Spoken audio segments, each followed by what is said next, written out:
you might remember that there was a lot to debate on the ballot this past election, but one issue that was not even close was Proposal 2 regarding electronic data.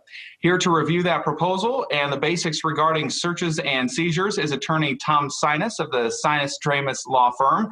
So remind us how the U.S. Constitution addresses those searches and seizures. Well, thanks, Ryan. This is an important topic to revisit, not only because it was on the ballot. I like revisiting this topic, even though my practice now is devoted exclusively to representing people who have been injured.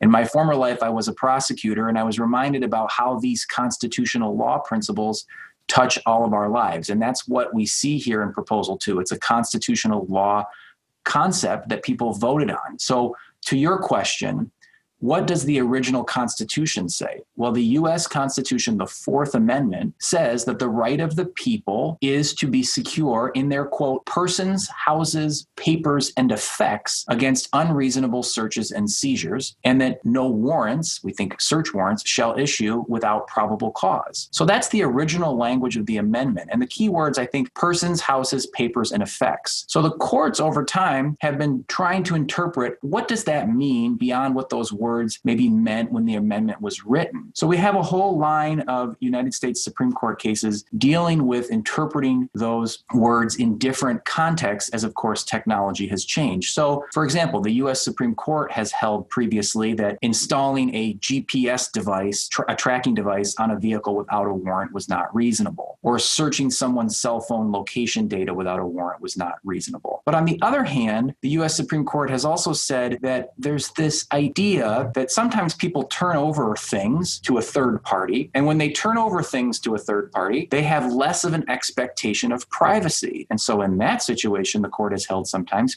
that law enforcement may not have to get a warrant. So it's kind of those rules that led to what we see here in Proposal 2. So how did Proposal 2 change things here in Michigan? So Proposal 2, and as you said, passed by overwhelming support, over 88%, made it very clear that this houses, papers, and effects has been explicitly extended to electronic data and electronic communication. So now the Michigan Constitution says that people have the right to be free from unreasonable searches and seizures in their electronic data and electronic communication, and that probable cause is required for a search warrant in that context, and that extends to electronic data and electronic communication. So where can people get more information about this? Well, they can look at our website, www.sinusdramus.com. We don't do a lot of criminal law work, but I think most interestingly, look in the internet at large about the Fourth Amendment and about some of the United States Supreme Court cases interpreting that. And I think there are probably going to be some more on the Supreme Court's docket this term. All right, Tom, thank you so much for joining us. Thanks, Ryan.